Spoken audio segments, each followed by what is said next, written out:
Hello, everybody, and welcome to another live session. And I want to congratulate you if you're working through the base camp and you've come this far because we're on day 5, so we're almost halfway through the base camp.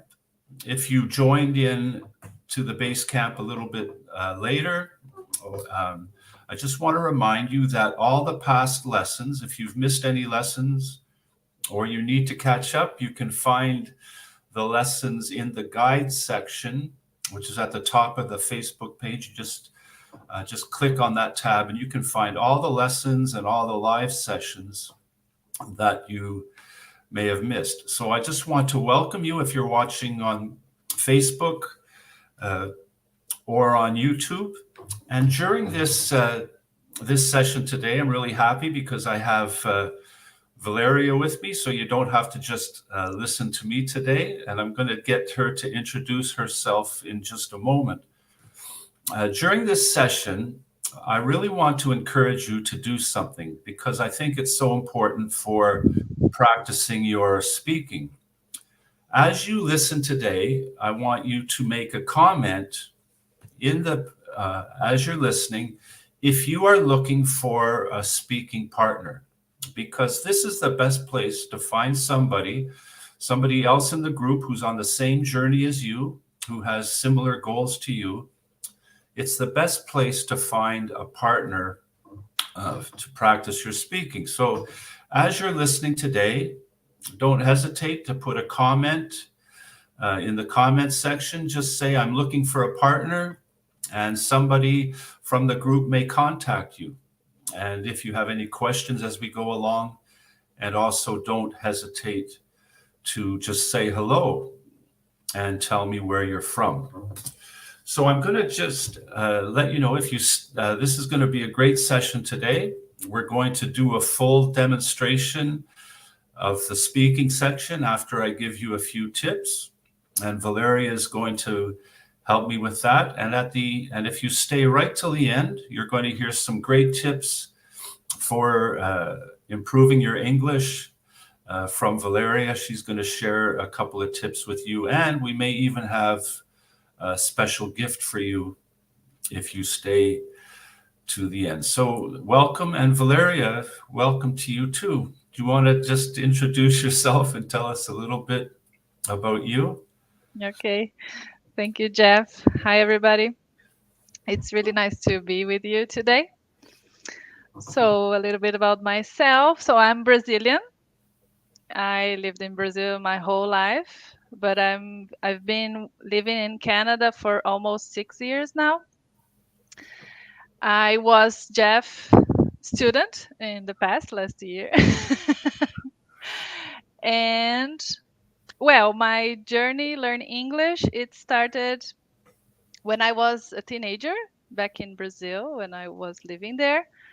I just started because my parents thought it would be a good idea that I learn English for my future. And but I had no idea that one day I would be living abroad.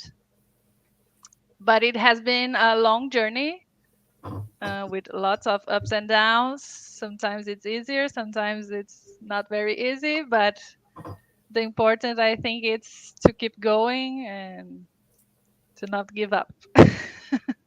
That's it.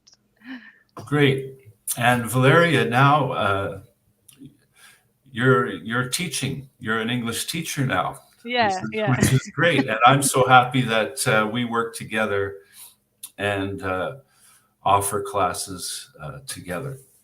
yeah. So what we're going to do today, we're going to get started, and we're going to work through the speaking section of the IELTS exam. So the first thing to be aware of is exactly what you're being tested on.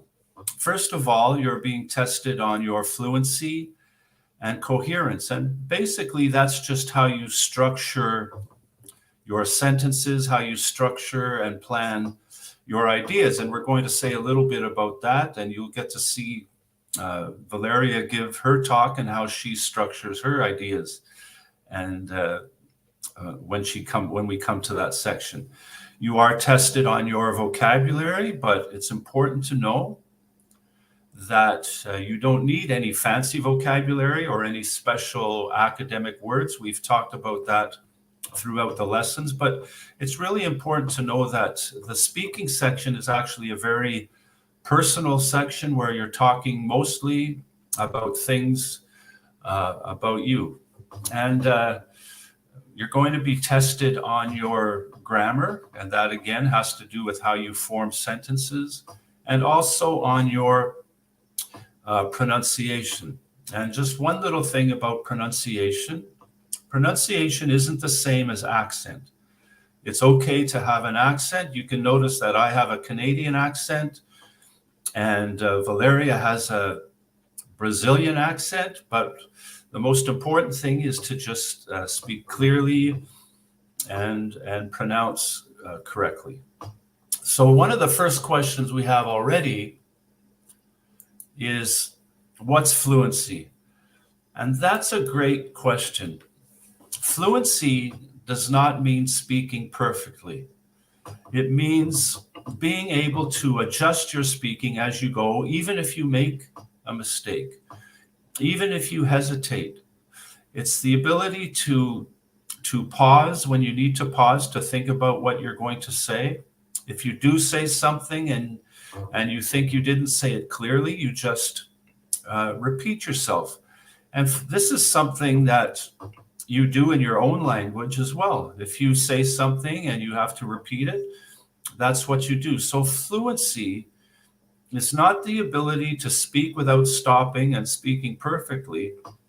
It's just the ability to speak naturally and adjust your speaking as you need to as you go. So don't think that fluency is the same as speaking perfectly, because I don't speak perfectly, and you can tell when I'm presenting things to you that I often repeat myself or correct something that I said. So that's what you're going to be tested on in the speaking section. Before we go any further, we'll just say hello from Nigeria. And Weng, good evening from the Philippines. It's great to have you here today. This is amazing to be a part of this group where there are people from so many different countries and backgrounds. And that's why I encourage you to find a speaking partner in this group. Not only will you be able to practice for IELTS, you may get to have a new friend from a new country, and that will only enhance your experience and enhance your life. One thing that you need to know about the speaking section is, just like the rest of IELTS, it's not a test of your knowledge or your intelligence. You know, your ability to speak English is not a measure of your intelligence. Okay? It's just a measure of your ability to speak English. And you're not expected to be an expert on any of the topics that are contained in the IELTS exam. You don't have to have any previous knowledge. And as I mentioned already, the speaking section, the topic is actually you. You're sharing information about you. You're talking about an experience in your life, and you're sharing your opinion. And regardless of your opinion, regardless of the content that you share, you're not being assessed on your opinion or the content.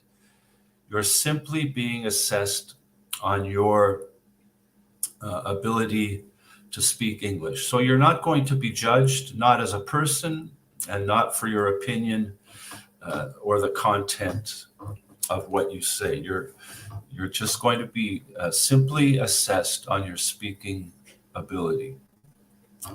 So a couple of things that will be assessed will be your ability to communicate opinions and information. And again, the important thing is it's just everyday topics and common experiences. You know, there really is nothing that academic about the academic IELTS exam.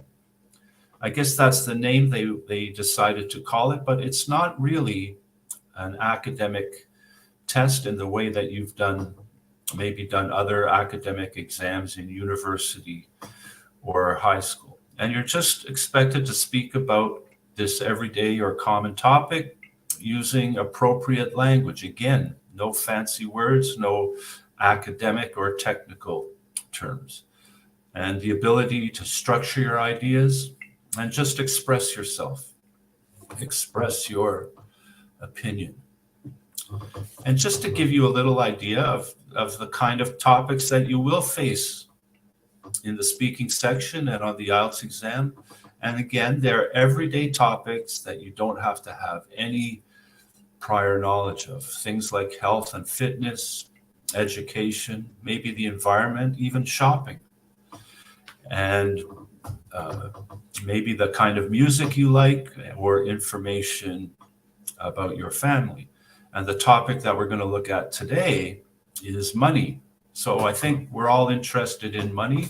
We all have our own opinions about money. My opinion is that I don't have enough, but that's okay. We're going to be talking about money today. So just a couple of things to avoid, and you'll see as we go through and as Valéria demonstrates her answers to some of these questions, you just want to avoid very short answers, very long answers. You don't want to speak too much. You really don't want to try, as you're preparing for this test, to have memorized answers. The problem with memorized answers is that you will be tempted to use a memorized answer instead of really answer the question. You don't have to overthink things. You want to be as spontaneous and natural as possible, and avoid panicking if you aren't sure what to say immediately. And again, this goes back to what we said about fluency. It's not about speaking perfectly and not making mistakes. If you do make a mistake, fluency means just correcting your mistake and keep going. That's the key when it comes to the speaking section. So now I'm just going to tell you, we're going to get started with our, Valéria is going to start doing more talking than me. And I'm sure you'll be happy with that. But let's talk about speaking section number 1. First of all, speaking section number 1 is really where you just meet the examiner, and it takes about 4 or 5 minutes, and you're just going to be asked some questions about you and your life, maybe about your home life, your family, whether you work or study, your hometown, your likes or your dislikes, or just general interest things. I should mention too that in the second week of this base camp, you will have more lessons about the speaking section, where I'll go into even more detail about how you can do great on the speaking section. Today, we really want to focus mostly spending our time so that you can just see and have a demonstration of the speaking section. So here's a typical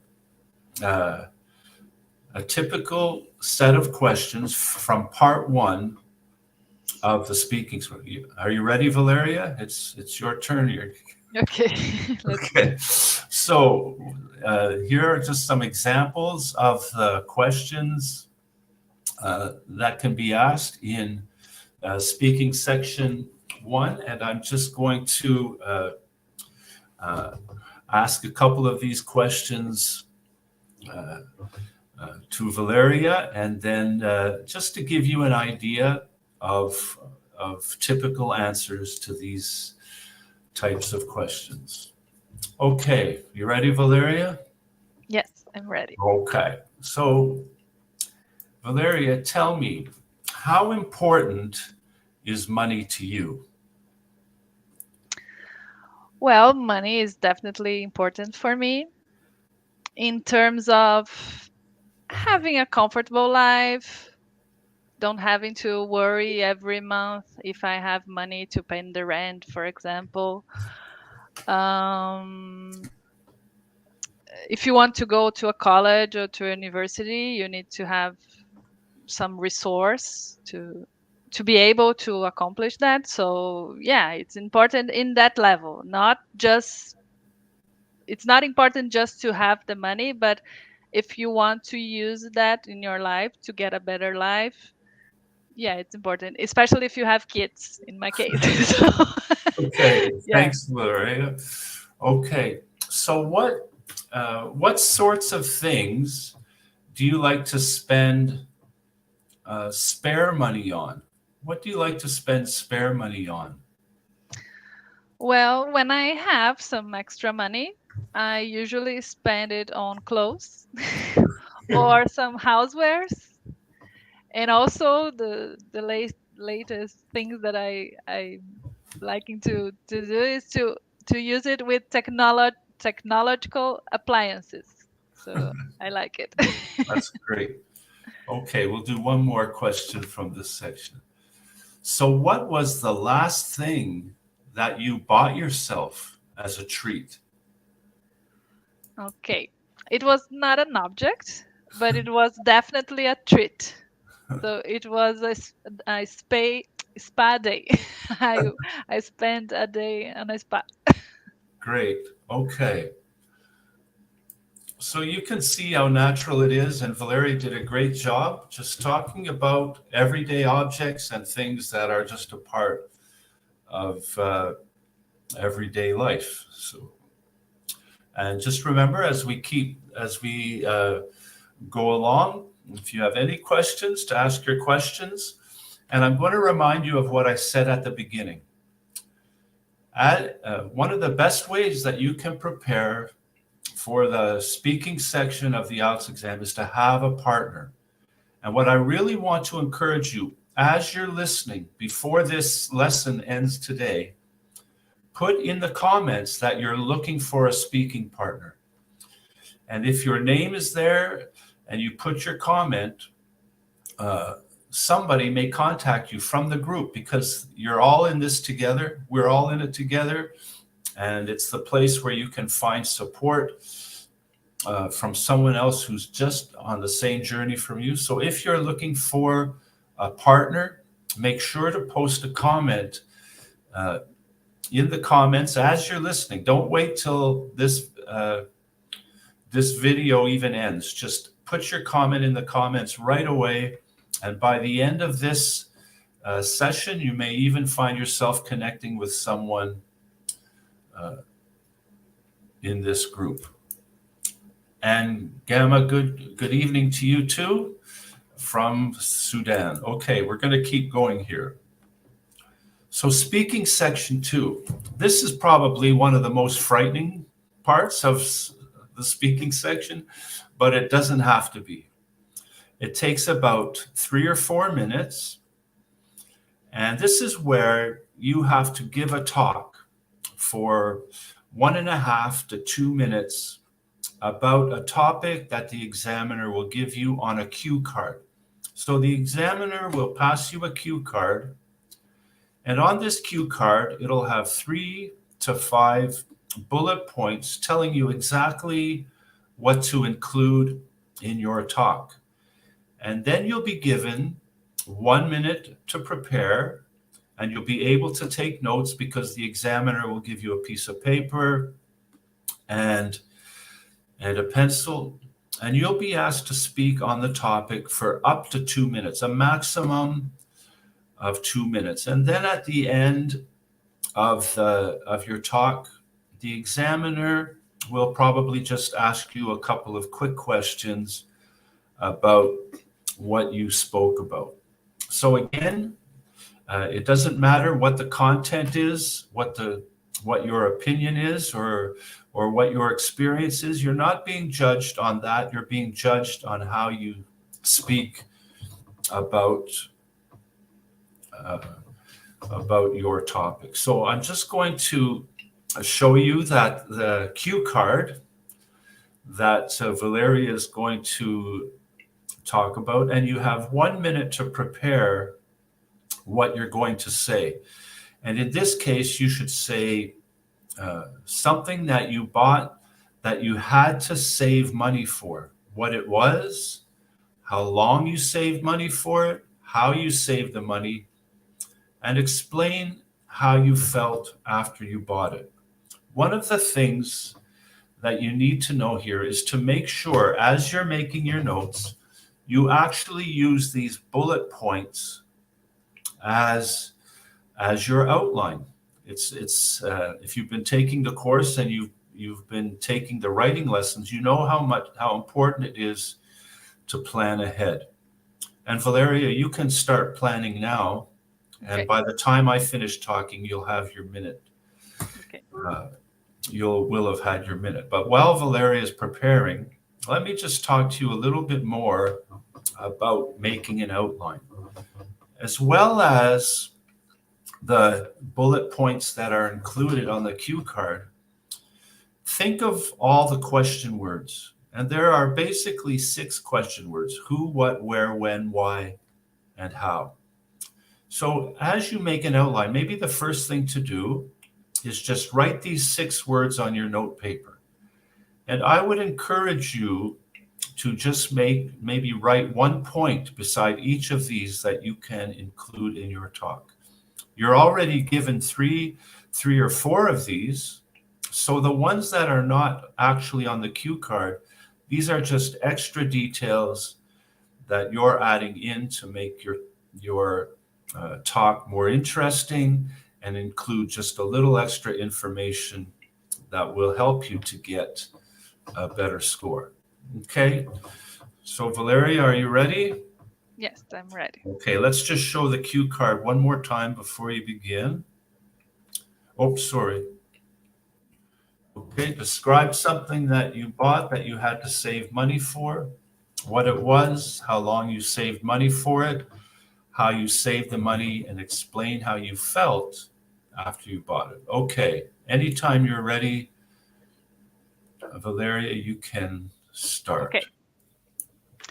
Okay, so the first thing I could think about when I think about saving money actually was not an object, was not a car or something like this, but was my immigration process when I was in Brazil.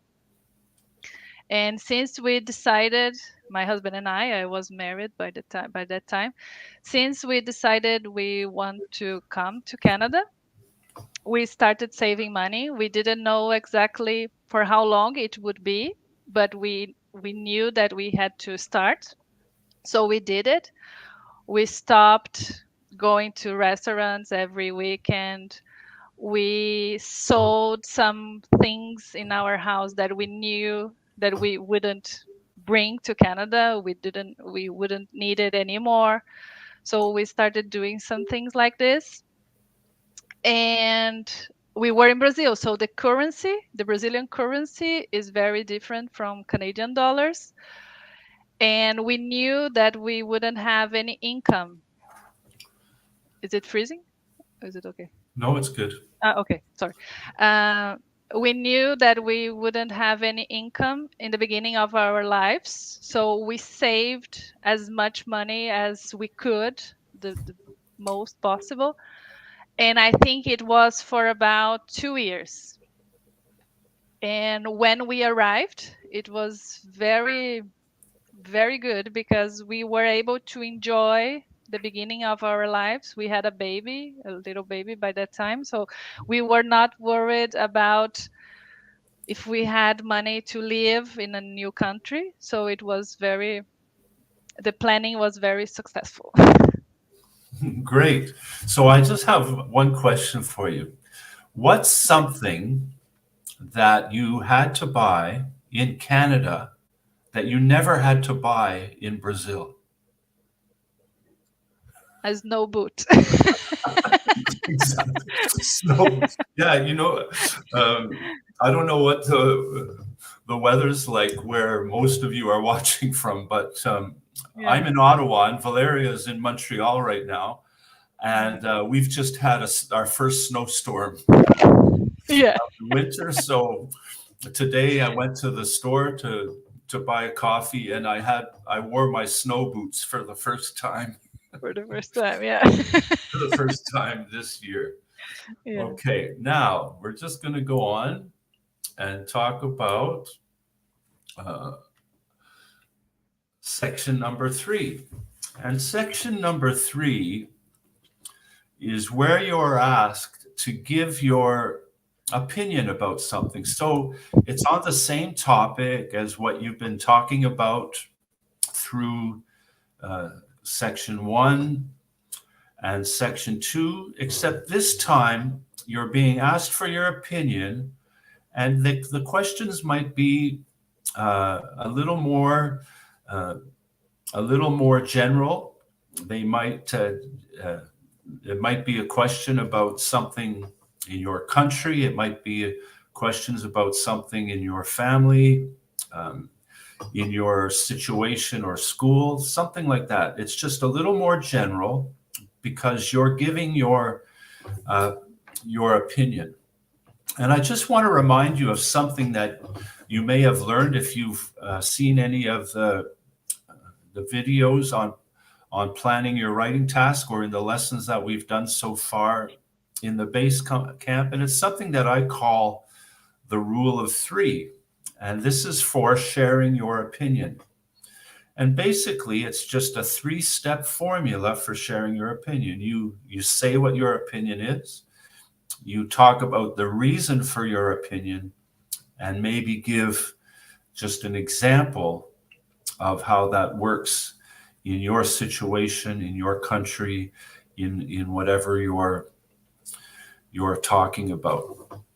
Okay. So just remember, that's one way that you can extend these answers and include everything that you need to include, and that will help you to do well in this section. So, Valéria, you ready for section 3? Okay. Okay. So, what I just want to ask you first of all is, do you think, you have children, do you think that children should be taught to save money? Yeah, definitely. I think so. I think they should learn at school, should learn that at school.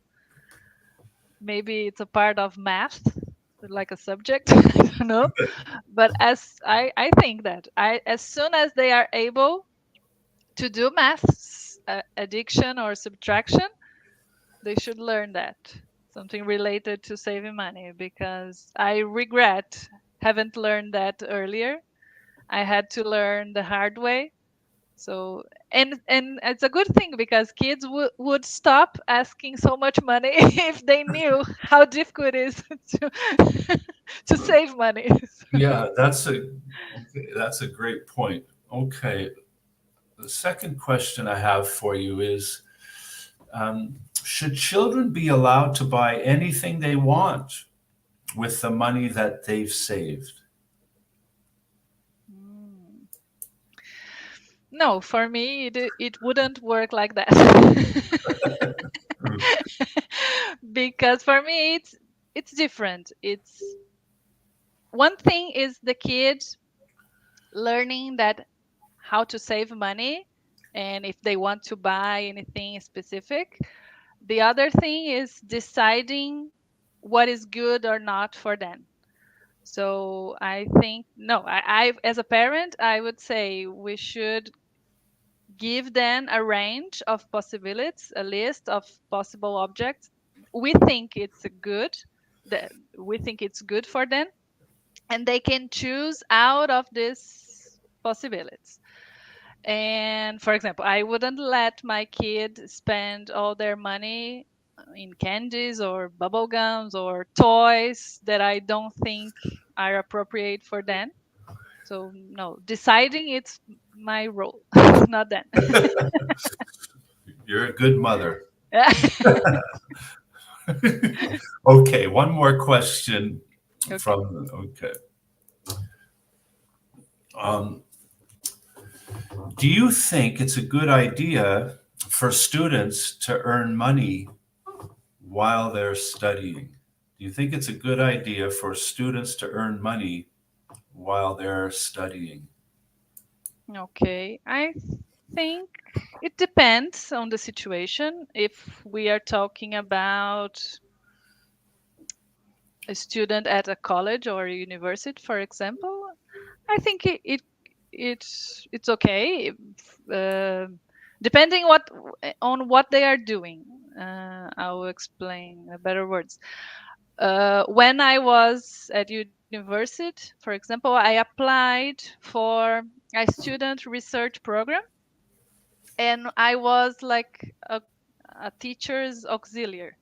So I would receive some money to, it was not exactly work, a job, but I was there helping a teacher. So in terms of that, I think it's okay, but just earning some money while studying, if it's not at a college or a university, I don't see any reason for that.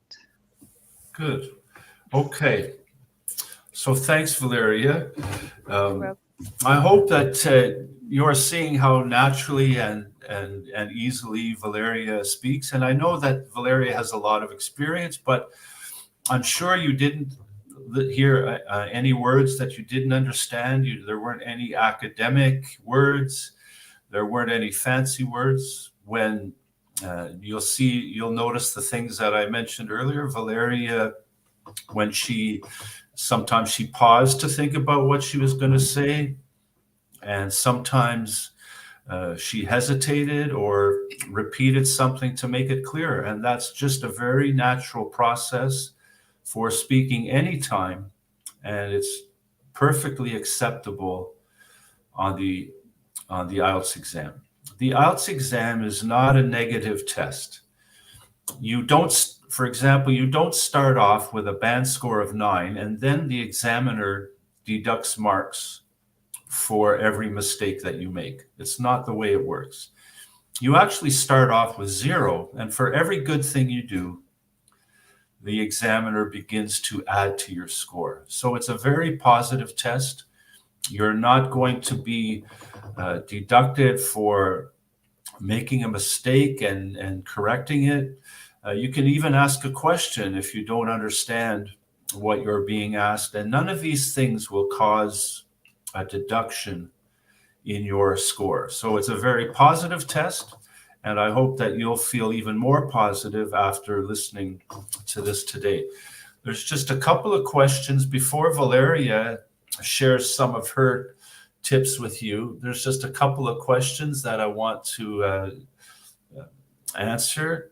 The first one is the question: the speaking exam test is being recorded for further evaluation by the examiner. Well, this is kind of true and not true. The speaking test is being recorded, but the purpose of the recording is not for you to be further evaluated. The purpose of the recording is actually because the examiner is going to be evaluated by their supervisor after the fact, because the examiner has a very important responsibility, and that responsibility is to make sure that they give you the best chance to speak as well as you can speak. So in some cases, the examiner may be even a little more nervous than you are, because they're going to be evaluated on how well they do in helping you to get the score they need. So the evaluation, you're actually being evaluated by the examiner in the moment that you speak. The examiner is not going to listen to that recording again to decide whether they want to add or subtract from your evaluation. You're only being evaluated once by the examiner, and that's live with them.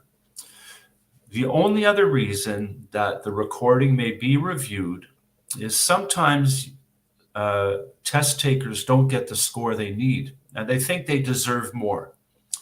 And there is a way that you can apply to have your speaking test reviewed by somebody else to see if they could raise your score. So that's just another possibility. But you will not be evaluated twice unless you ask for a special review. Okay, let's say hello to a couple more people from Saudi Arabia. Hello to you, and from India. Hello to you too. Okay, Valeria, just how about finishing up our time today? What suggestions and tips would you give to those who are listening today who want to improve their English and develop their English? Okay. Yeah, I would say some general tips, not exactly for IELTS, but to improve your English, I think the first thing would be bring as much English to your daily routine as you can. The more, the better. So I know it's difficult in the beginning. For example, if you decide to listen to a podcast, sometimes in the beginning you are just listening, you are not seeing the person speaking. It's really difficult at the beginning, but it gets easier. So as you insist, as you go, it will get easier.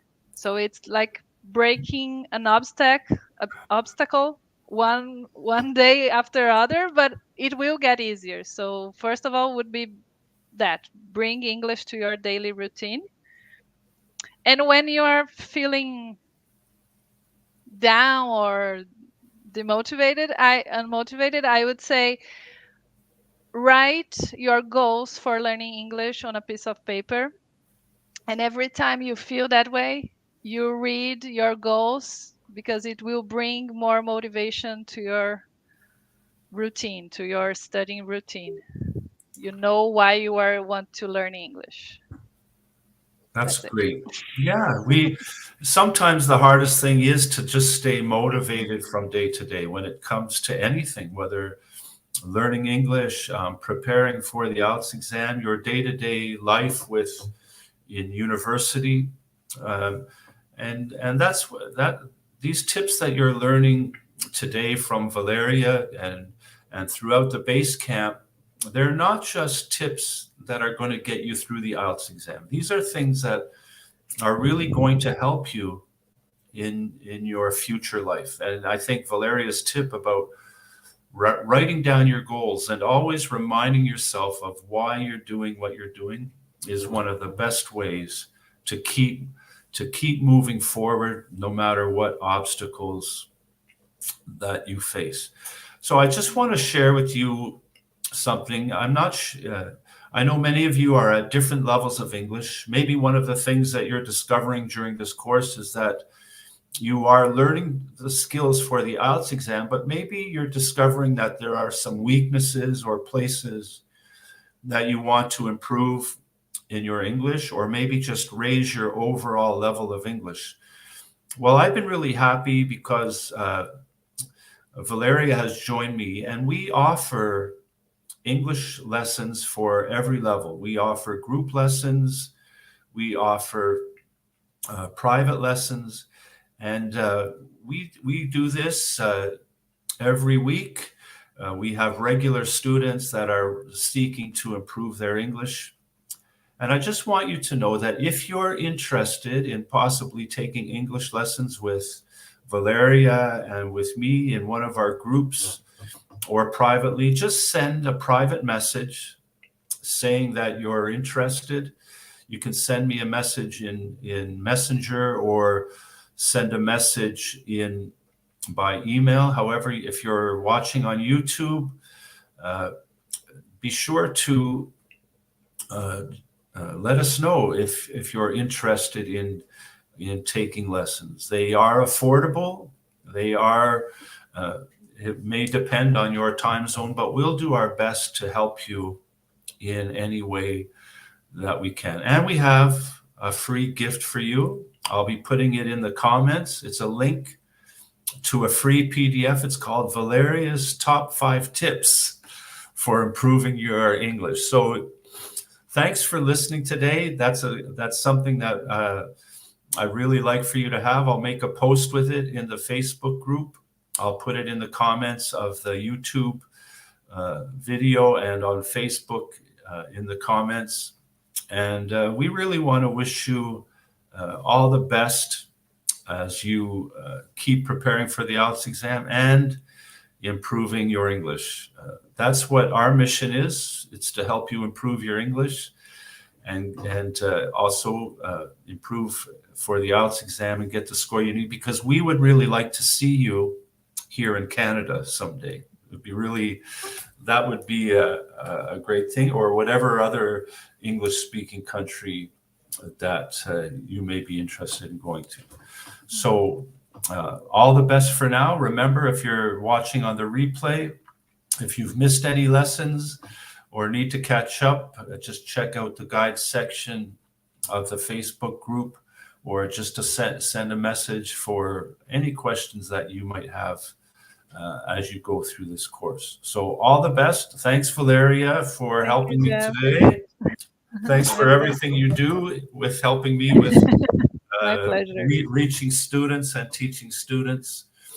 And we'll see you again sometime, I'm sure. And so this is the start of the weekend for us. So Valeria, have a great weekend. And all of you who are listening, I hope you have a great weekend. You too, Jeff. Thank you, everybody. Okay, bye. Bye.